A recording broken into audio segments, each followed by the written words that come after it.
What's up, Foundation? What's up, YouTube? This is part 4, final part of this story. I'm hoping it's going to be the final part. It might not be. I don't know. It depends on how I get the story out. Y'all know I can sometimes get a little long-winded. But anyway, my lawyer, in between that last visit and the next visit, something had happened to me in this county jail. I'm sitting downstairs one day, and it's dudes upstairs talking. They would let us out after breakfast, right, for lunch, to come out and have day room time. So I'm knowing that it's a group of dudes that sit at the top of the stairs all the time. And so one day, for some reason, I don't know why, I got up and I went upstairs to see what they was doing. So as I got up on them, it's about 5 of them, and they sitting here, they having Bible study. They having Bible study.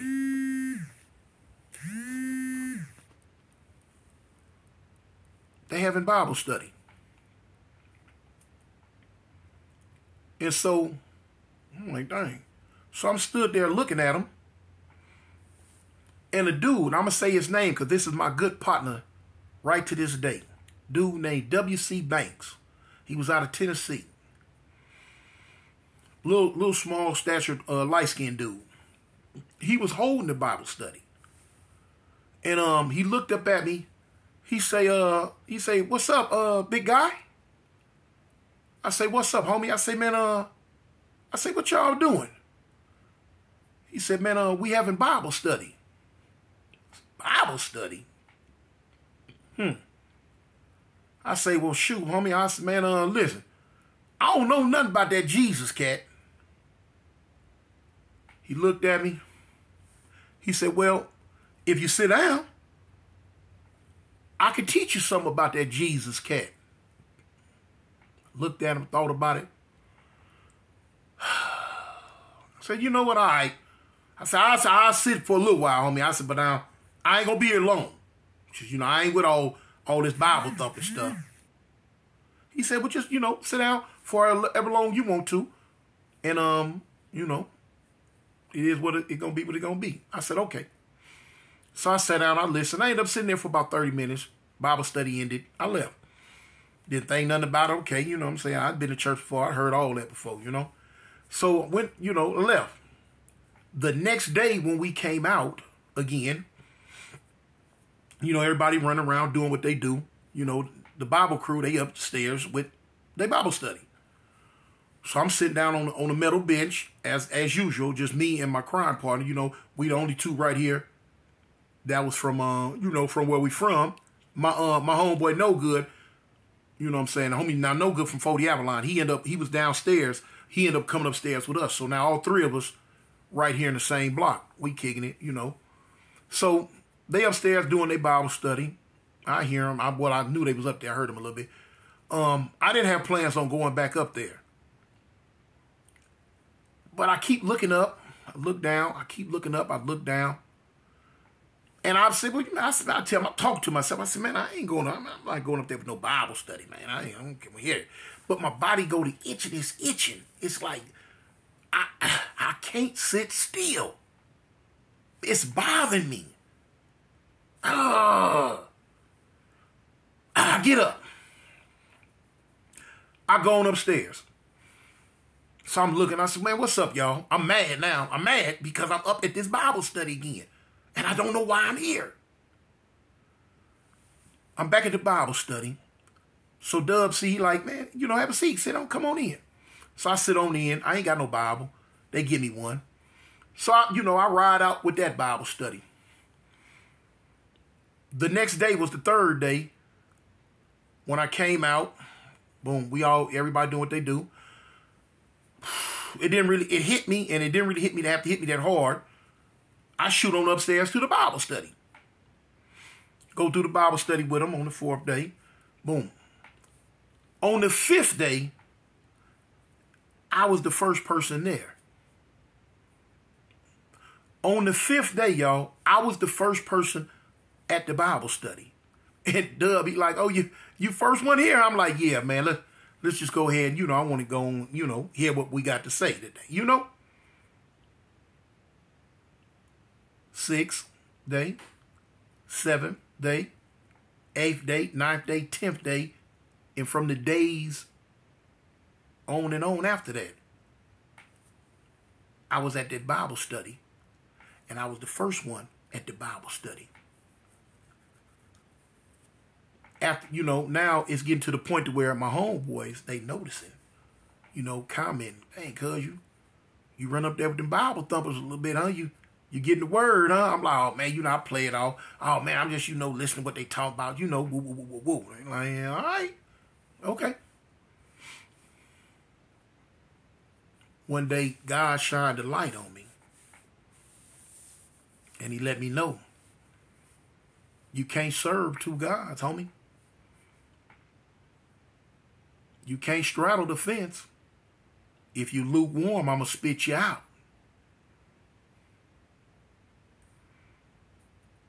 And it hit me, and it hit me, and it hit me. I had a dream one night. I ain't going to go into the dream. But I made a decision in my life that I was going to serve him. I was going to serve him. And see, I'm one of them people, homie, it's just like in my gang life. Whatever I'm into, I am into it 1,000%. I am into it wholeheartedly. I don't do no half-stepping. I don't do it halfway. I'm there. So when I made the decision to give my life to God, I gave it to him all the way. And that was some powerful stuff to me, because did nothing come before Avalon to me. Nothing. Nothing, man. The day came when I went to my homeboy. I went to No Good. I wasn't really tripping on how my other crime partner felt, because, he was from 6-0. So, I wasn't really tripping on how he felt about me, what I was finna say about the set. But now I was going to trip on what the homie No Good had to say, because he's from Avalon with me. And I went to him. I said, cuz, I got something to tell you, homie. And I didn't say cuz, but I said, homie, I got something to tell you. He was like, what's up? I say, homie, man, I'm going to give my life to God, homie. I ain't going to push the set. Like, I ain't going to do that no more. He's like, what? I say, yeah, homie, I'm going to become a Christian. He say, Tune, quit playing, man. I say, no, cuz, I'm serious, homie, I'm through. I say, I'm letting you hear it from the horse's mouth, homie, I'm through. Give my life to God. Like, what, you serious, huh? I'm like, yeah, on everything, homie. But now he respected it, though. I was his big homie anyway, but he respected it. He respected it. He like, cuz, if that's what you choose to do, homie, if that's, hey, I can't do nothing but support you, big homie. I love you. Love you too, cuz. And from that point on, man, I had dove head first, feet first, body, soul, mind, everything that was about me head first into the word. Head first into the word, man. A lot of people was tripping. Like, man, that dude, boom. And I learned so much about that word. Time goes on, months go on. I get another attorney visit. So I'm in the room, and I'm sitting there. And my lawyer, she comes, black lady, my lawyer.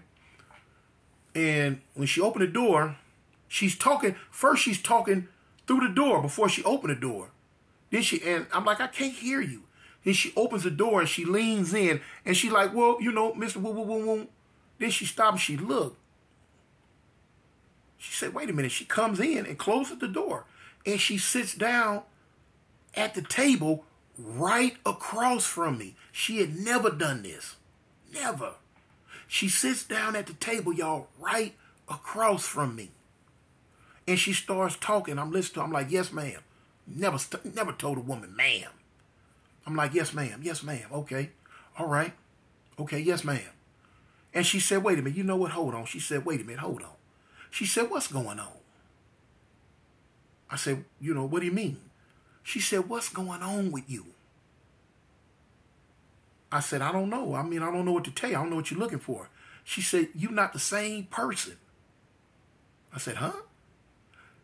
She said, the person that I met when I first took your case, she said, you are not him. She said, you a total different person sitting in front. And she was a real Christian woman too, man. She said, you a total different person sitting in front of me. She said, I'm not scared of you no more. I said, you were scared of me? She said, yeah, I was scared of you. She said, you were a demon. She said, you had a demon. She said, when I looked at you, I seen it. I seen it. She said, I was scared of you. I was not going to be around you. She said, I did not want your case. She said, but something just kept compelling me to keep it. That was God touching her, letting her know, hold on. I'm going to deal with him. Just hold on. Just bear with him. She said, but the person you are right now, she said, I don't see that no more. She said, I get a whole different vibe, a whole different aura from you now. I said, oh, okay. I said, well, I gave my life to the Lord. I became a Christian. I gave my life to God. She said, that's what it is. She said, praise Lord. She said, that's what it is. She said, he's working on you. He did a mighty work in your life already. I said, for real? She said, yeah. She said, I did not want to be. No, she said, I literally seen a demon on you. On you and in you. She said, man, God is good. I said, all the time. And from that point on, that lady fought for me on my case like a mother tiger protecting her young. Protecting her young. In fact, the only reason why I didn't beat the case is because it wasn't meant for me to. It was meant for me to go to prison and go through what I went through. Because if I would not have went, I would have been dead a long time ago. I mean, the life I was leading, yeah. It was meant, you know what I'm saying? A lot of people might not understand that. Might people not know what I'm speaking about. But it was meant for me to go to prison, y'all, and do the time I did. For me to change and become the man that I am now. Am I perfect? No. I'm far from it. I still got faults. Because as you can see, eventually, but get into the whole story, I eventually backslid and went back to a lot of my old ways, a lot of my gang ways, and I backslid, you know what I'm saying? But the word tells you, God is married to the backslider. And he works with me, he deals with me. And I'm still knowing that it's things that I got to do to work with him. He worked with me. But anyway, that woman fought for me on that case, man. And she worked with me, man. Then people tried to give me so much time. They tried to give me so much time. The little life sentence that they gave me, I don't think nobody never seen a person that was happy to get life versus life without for a robbery. Satan was still trying to take me out. If I can't physically get you killed, I'm going to take the rest of your life and make sure you do it behind bars. And, it became a time when I asked God, I said, well, God,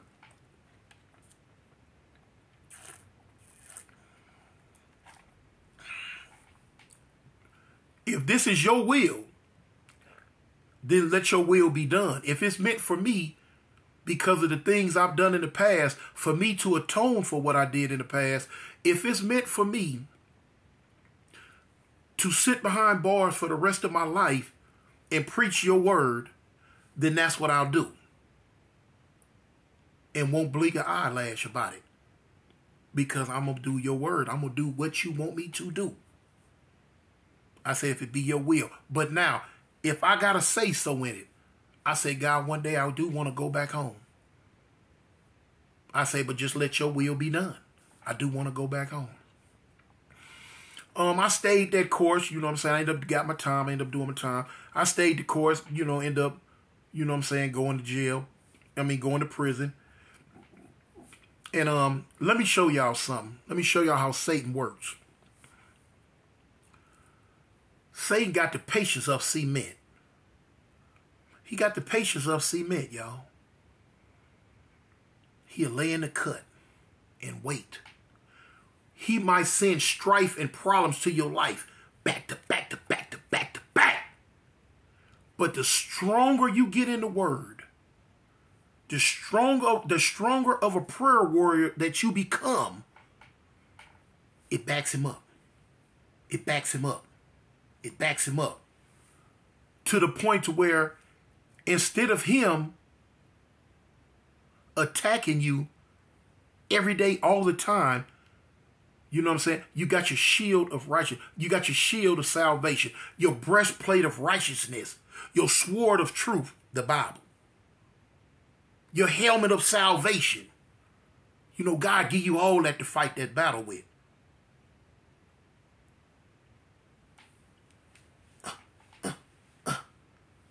Yeah, you're a gladiator still. You're a soldier, you're a warrior.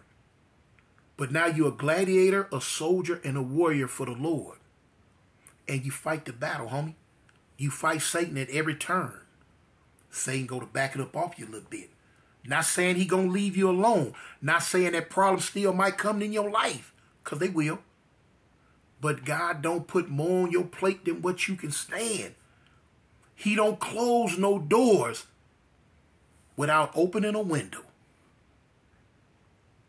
You just got to believe in him. And I learned to believe in him, y'all. But now Satan is going to hit you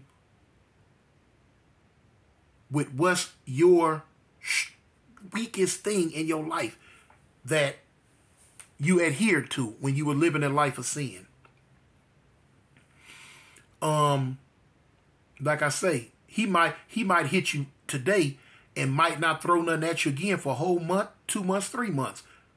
You know, that's how he is. He lay in the cut and he watch. But everybody got a stronghold in their life. A stronghold is whatever it is that you in your sinful life adhere to the most. For some people it's money. For some people it's dope. For some people it's gangs. For some people it's cars and jewelry. For some people it's women. For some people it's whatever it is. We got a myriad of different things in our life, but we all have a main stronghold that we fall weak to in our sinful life. And for me, it was the gang banging. For me, it was crib, y'all. And that's what he eventually tacked me with. As time went on, I found myself falling back toward it, easing back toward it. When it became time for me to pick the word up and read the word, when I would start getting tired of reading it, and I start seeing everything that was going on around me with the little young Crips and stuff getting into doing certain stuff. I never forget the day that I went on and 100% fully backslid. When they came to me,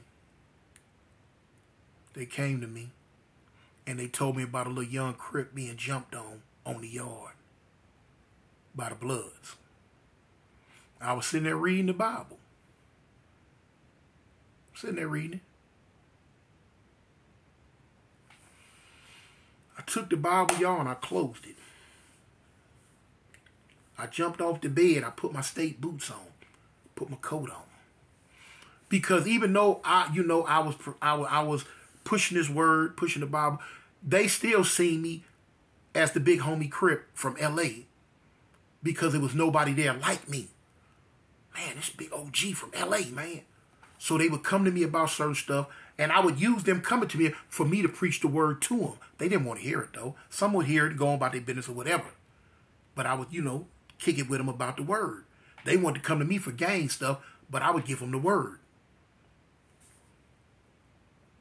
I'm sad to say that Satan kind of won out in the end on that one. It went from me giving them the word to me giving them advice on how to deal with certain stuff with this gang stuff, man. Till I fully failed, I backslid. I backslid. But even when I backslid, you know what I'm saying, when I put that Bible up, when I put it up, before we went up on that yard, I prayed and I told God, I said, God, look here, check this out, man. I said, I'm sorry. I said, but at this point in time, I don't went as far as I can go with this. I said, man, I said, I'm willingly and knowingly stepping back off into this foolishness. I said, but I ain't going to stay there. I said, I ain't going to stay there. I said, I'm coming back to you, though. I said, but I just got to go get all this out my system, I think. I said, but I'm coming back to you, though. Just don't give up on me, man. Don't give up on me. And he still ain't gave up on me. And I have not 100% fully came back to him yet. Because I don't live the lifestyle that I'm supposed to live as far as coming back to him all the way in the Christian role. You know what I'm saying? Working my way back to him. But he ain't let me down. He still keep a hedge of protection around me. You feel what I'm saying? He still forgive me for my sins because I repent for my sins. He still remove any and all obstacles from my path that I can't get around on my own. He do that for me. And man, soon as I stepped back off into that foolishness, when I closed the Bible and left with them youngsters, I went right up what they call the G yard and got into a ride, a Crippin' Blood ride. See how fast Satan worked? No soon as I stepped back off into that foolishness, y'all, I'm in a ride. More time. Could have been hurt. Could have hurt somebody. Now going to lock up. All this so crazy stuff. Soon as you step back off into that worldly world, boy, Satan do the ooh-wee with you. Man, I'm going to end that story, man. Man, I hope y'all, I hope y'all enjoyed it. Y'all can understand it. For those who can't, I'm sorry. For those who rock with it and could understand what I'm speaking on with this one, man, God bless y'all. Thank you, man, on that one. Now I can say, hit that like, subscribe, and comments and all that. But yeah, man, that's just a look behind the veil on y'all big partner, man. It's many different hats that I wear. Like I say, I ain't perfect, ain't nowhere near perfect. And as long as I'm living on this plane of existence, I won't be perfect. But I'm striving. God got me, y'all. It's the reason that I'm able to sit here and even talk to y'all, This story's going to hit somebody. It's going to touch somebody, man. But I know. I talk that Avalon talk. I talk that gangster crib talk and all that. Yeah, I know. I say I do that. But I'm to hear from the horse's mouth. I know for a fact that don't nothing supersede the man up above. Don't nothing come before him. He first and foremost, y'all. He first and foremost. Man, I'm cartoon, y'all, man. Y'all keep rocking with me. Love y'all.